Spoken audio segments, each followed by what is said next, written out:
Temporal discounting. Basically, we want it now, even if waiting means we would get more. Given a choice between $1,000 now and $1,200 tomorrow, most people will wait a day. But if the choice is between $1,000 today and $1,200 a month from today, more people will take the bird in the hand. The what the hell effect. This is something you find particularly among dieters.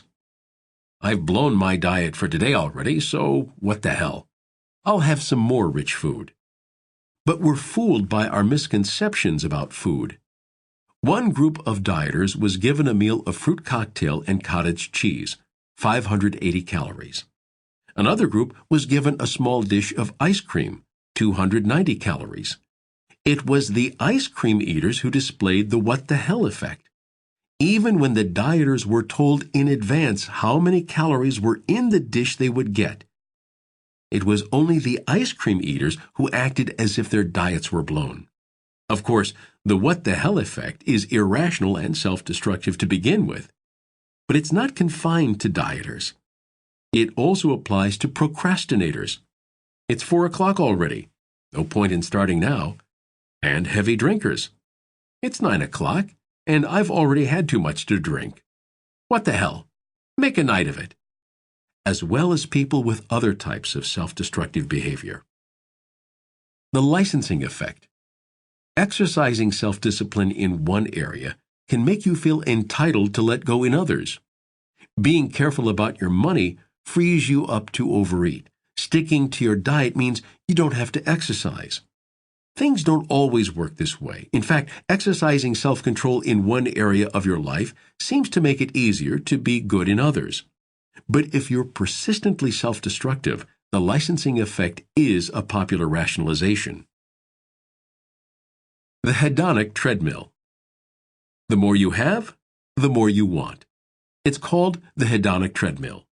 The most famous example of this phenomenon was a study of lottery winners and victims of disabling accidents. Shortly after these life-changing events, people were of course much happier or much sadder than they had been before. But a year later, people in both groups had returned to their baseline level of happiness. Later studies showed that most accident victims didn't recover so completely. But for good events, behavioral economists have shown us that the thrill we get with new acquisitions quickly fades into the background, and we return to our previous level of discontent. The hedonic treadmill says that no matter how much you have right now, you will want more, and when you get more, you will want more still, unless you're wise enough to save your money for some of the things that do lead to happiness. Consumer culture teaches us that wealth and possessions are the key to happiness. But we know that, in fact, they're not. Instead, they lead to a lot of self-destructive behavior. We'll return to this subject in Chapter 10. Making decisions. We're better at knowing what we want than knowing why we want it. Shoppers tend to choose the last option available, but will believe they made their decision because of other reasons, like quality or value. Young men are likely to favor cars that are paired with sexy models, yet they believe their choices are based on performance, reliability, fuel economy, etc. Whatever is most distinctive about the car is given as the reason for their choice. They may choose a Prius over a Corvette if the Prius is paired with the sexy model, but they'll say and believe that fuel economy is very important to them. If the girl goes with the Corvette, then performance becomes more important. People who held strong beliefs about capital punishment were asked to read 2 scholarly, well-documented papers. One paper concluded that it was an effective deterrent to crime.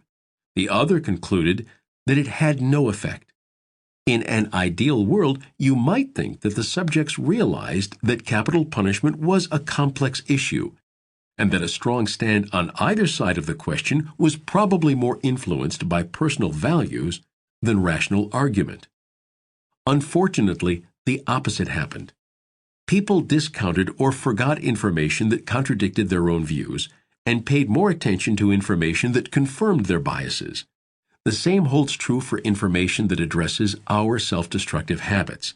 We all tend to dismiss health news that warns against doing what we like, while we remember news that seems to support it. It was amazing what licensed people felt to drink red wine after the news that it might promote heart health. We discount or don't attend to information about taking our medications regularly, the harmful effects of alcohol, the benefits of exercise, etc. Procrastinators tend to buy self-help books about procrastination, then take them home, put them on a shelf, and never read them. And of course, the absence of evidence is often taken for evidence. If a smoker has suffered no obvious ill effects yet, he's confirmed in his belief that he can continue to smoke. He doesn't want to go to the doctor and ask for an MRI scan of his lungs. If your wife hasn't left you yet because of your bad temper, you'll assume that it has no negative effect on your relationship. It's easier not to make decisions at all. A study comparing online dating and speed dating, in which 10 to 20 people interested in making a match spend a few minutes chatting with each one, then move on, found that speed daters were much more likely to meet someone they would go out with, even though the selection pool was small.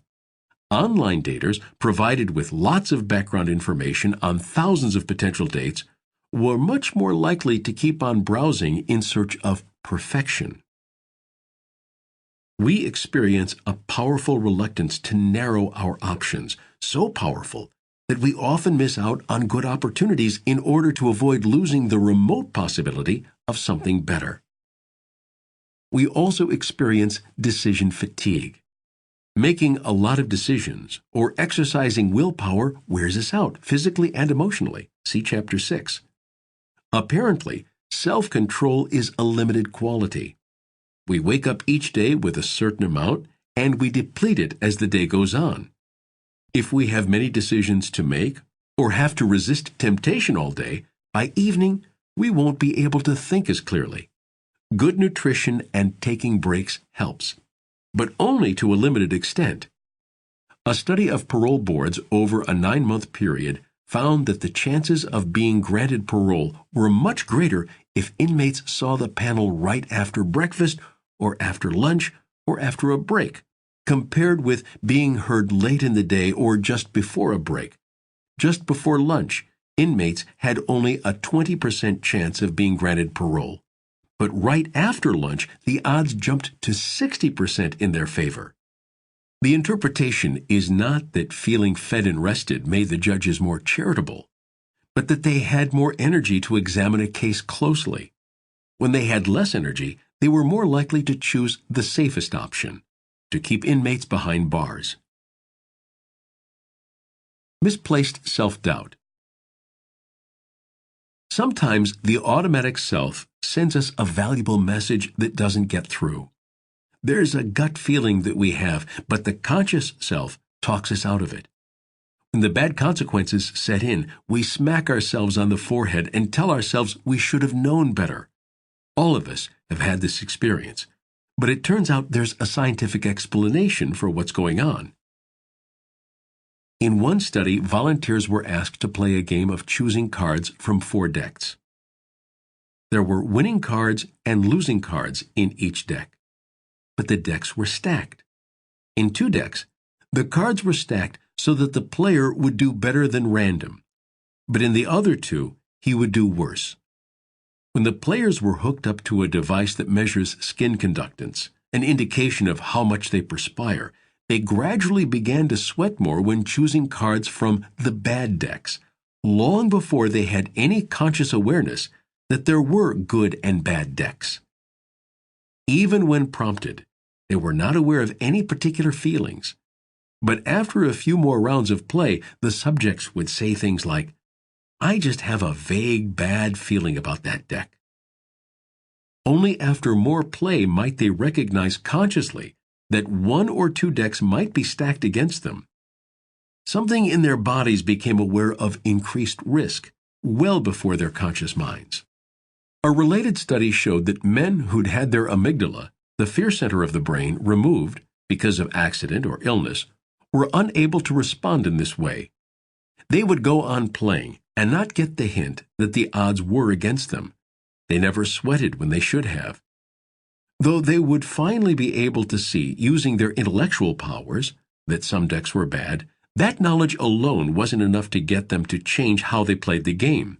It has been observed before that people who've had their amygdalae removed get in trouble in life. Though they largely seem unchanged, their personalities, memory, fund of knowledge, and reasoning power seem just like before. They are easily influenced by others, some of whom will take advantage of them. They have a hard time organizing their futures. Referring to this study, Malcolm Gladwell commented, "What the patients lacked was the valet silently pushing them in the right direction, adding that little emotional extra, the prickling of the palms, to make sure they did the right thing." So the conscious self can ignore feelings we really should attend to for all the reasons we've discussed in this chapter and more. How can we learn to act on feelings like these? Gut feelings are by no means reliable. They can be based on faulty observations or selective memory. We can want something so badly that our guts tell us we need it. How can we trust which feelings to act on? My recommendation? There's support for warning hunches like we've just discussed, bad feelings or premonitions that tell us not to do something. Our bodies can know there's danger when we can't see any. First impressions of people, especially of fear or uneasiness, are valuable information because they come from our guts. But there's no support for the opposite kind of hunches, those that tell us to risk it all on number 7, or that we're safe with the stranger we just met.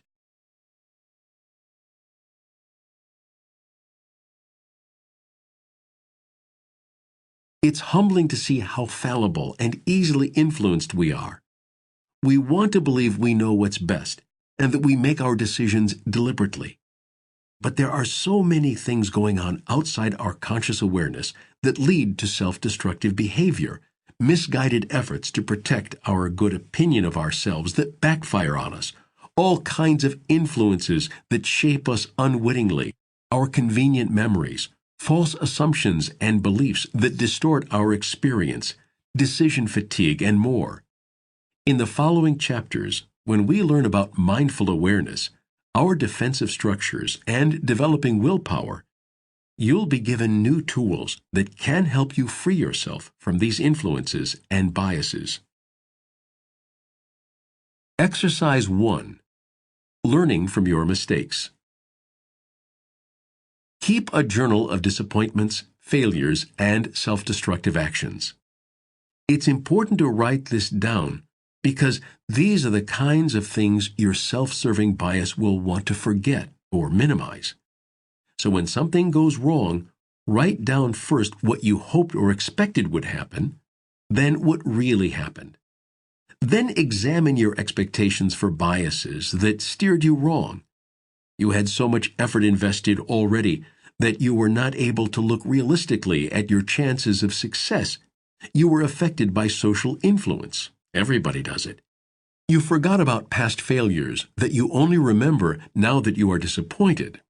You were tired and wanted to get it over with, and so on. The next step is important. Now that you're disappointed, what do you conclude from the experience? Your emotions are high right now, so the chances of a faulty conclusion are good. Blaming circumstances or someone else, being overly critical of yourself, finding a rationalization to make this seem like a unique experience so you don't have to change your assumptions.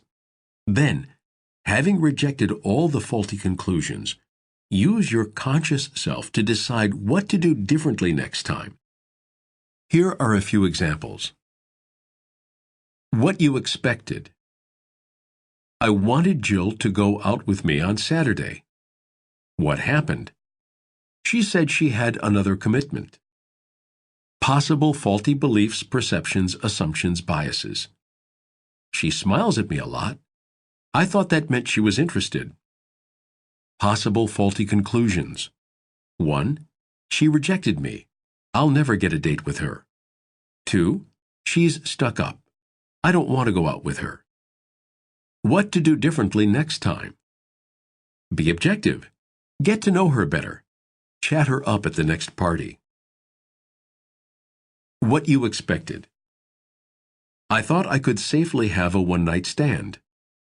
What happened? My wife found out and doesn't trust me now. Possible faulty beliefs, perceptions, assumptions, biases. I wanted it so badly that I assumed my wife wouldn't find out. Possible faulty conclusions. 1. I'm a hopeless louse, and I'll never make it up to her. 2. I'll have to be more careful next time. What to do differently next time. Examine my motives. Did I want to hurt my wife? Did I set myself up to get caught? Why? Don't go to bars and expose myself to temptation when I'm out of town. What you expected. I wanted to do a good job on my report. What happened? I procrastinated and didn't do a good job. Possible faulty beliefs, perceptions, assumptions, biases. I thought I could get it done more quickly. Possible faulty conclusions. 1. I have no willpower. 2. My boss expects too much from me. What to do differently next time. Allow more time. Start early. Develop willpower skills. Chapter 3. Fear incognito. Powerful motivations and feelings. Fear, anger, guilt, shame, envy, resentment can operate outside our awareness and lead to self-destructive choices. Many of us have become developmentally stuck around one or more of these emotions. When we feel them, we freeze up inside and don't know what to do. These issues often are a dominant theme in our lives and our personalities, with their origins in childhood and our relationship with our parents. They influence who we are and how we act, but we're not always conscious of their presence. There's an old wound there or a need unmet, and we keep trying to heal it throughout our lives.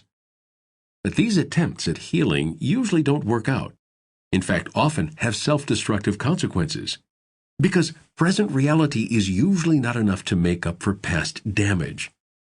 The automatic self can't repair itself, partly because it can't really see where the trouble lies. The conscious self has trouble seeing it because we have built up a whole network of defenses to keep the trouble out of awareness. And if we do see it, few of us have the knowledge we need to change the automatic self. That's something I hope to help you find in this book. We often refer to fear of success as a possible explanation for self-destructive behavior, though it's usually the qualities that success requires that we fear more. Fear of success is a euphemistic stand-in for deeper fears that are the real motivation for handicapping ourselves. Fear of freedom, happiness, intimacy, responsibility. We can fear failure too, and that can keep us stuck, afraid to take a risk and challenge ourselves. We can fear to love, because loving always brings with it the potential of rejection and loss. We can fear to stretch our wings and take chances, take real control over the course of our lives. We can be afraid to try new things because our standards for success are impossibly high. Many of these fears are intensified by the more generalized anxiety most of us feel about living in today's world. Fear means being afraid of something specific, while anxiety is a more generalized state of tension with no clear object. Both are commonplace these days. The world just doesn't seem as safe as it used to. That's the basic assumption here. The world is dangerous, and I'm not equipped. Paradigm. Fear of success. Major assumptions. The world is dangerous. Striving and loving are too risky. Life is an ordeal, and I'd better play it safe. always sees. Risks outweigh rewards. Taking initiative is dangerous. Being assertive or different is too risky. The timing is never right. Never sees. Own aggression, which is usually expressed passively, often somatically. Own sexuality, makes self unattractive. Emotional style, anxious to please, avoids confrontations, sometimes a rich fantasy life, a la Walter Mitty, lots of rationalizing, finds ways to sabotage self before achieving a goal. If you're beset by fears like these, of success, independence, love, responsibility, you may be only dimly aware of it. These are things we don't like to admit to ourselves, so we use defenses to put them deep into our automatic self, where they become key parts of our personality. Don't take chances. Don't stick your neck out. You're not ready. If the people around you have always disappointed you, if you've come close to what you want many times but had it slip away, if you've been touched by tragedy, you may be using avoidance to protect yourself from further hurt and disappointment. And if you find yourself always missing deadlines, if your work is not your best because you repeatedly procrastinate, if you find yourself always withdrawing from or sabotaging relationships before you gain real intimacy, if praise or recognition make you uncomfortable, if you panic when you're given a new assignment, if you just go through life every day and never really stop and make the important decisions about your future, then unconscious fear is behind much of your self-destructive behavior. A major problem can then become fear of fear, leading you to avoid anything that might be associated with fear, assertiveness, independence, intimacy. If there is one single common element to self-destructive behavior, it's fear. Often the prompt for any specific act of self-destruction is an intolerable state of anxiety. Contemporary life, with too many choices and too much information, just adds to our anxiety level. When we are so anxious, we lose touch with the wise part of our brain and act on impulse, often to our regret. Sometimes we repeat self-defeating scenarios because of a desire to gain mastery over this deep fear. It can be as if we live with a constant sense of foreboding that becomes so intense that we provoke the situation in an effort to get the worst over with. Many of our habits, like drinking, are designed to keep us unaware of this kind of fear or to confine it to something more manageable, obsessive dieting, cutting, or self-mutilation. At the deepest level, we fear death, loss of identity, loss of coherence, loss of potency, and our self-destructive behavior may be an effort to cheat death. For some people, bringing about our destruction on our own terms may be preferable to letting nature take its course.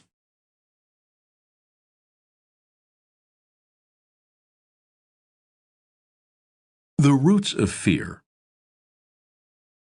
A certain level of basic fear is probably an inevitable result of being conscious. We are the only species, as far as we know, that can gaze into the starry night and consider how small we are, and wonder what the universe is all about, and what our meaning is in the eternal silence, to see others around us die and know that we will too, and wonder what happens next. We created the world's great religions partly to provide comfort and explanation for feelings like these. Fear is also part of the human repertoire because we couldn't live without it.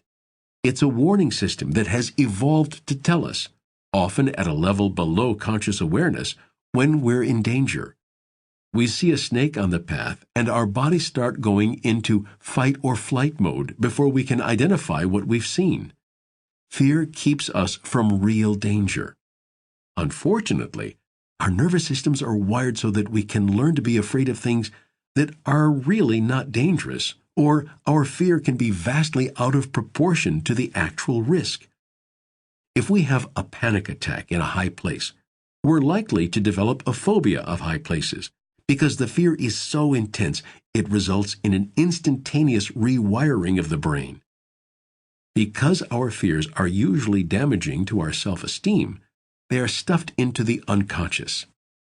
And this fear, conscious or unconscious, can keep us handicapping ourselves through many different mechanisms: perfectionism, procrastination, disorganization, inability to prioritize or make decisions, refusal to ask for help, self-sabotage, missing deadlines, incomplete or inferior work, shyness, social anxiety, inability to commit, inability to reciprocate, making ourselves unattractive, choosing partners or jobs that don't challenge us.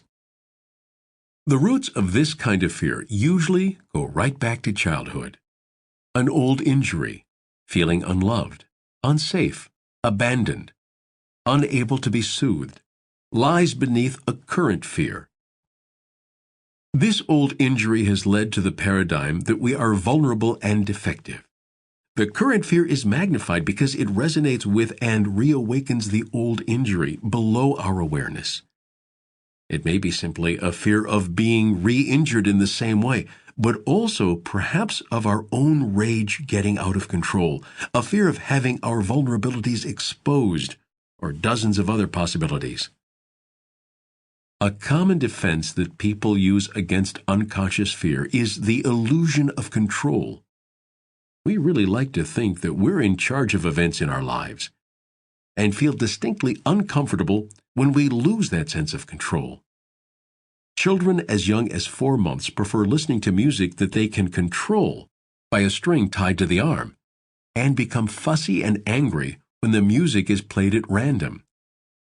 That's part of the appeal of high-end consumer products.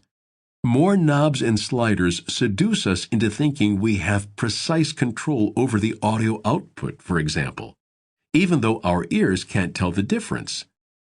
It's also part of the motivation behind much self-destructive behavior, especially the avoidant kind, like procrastination.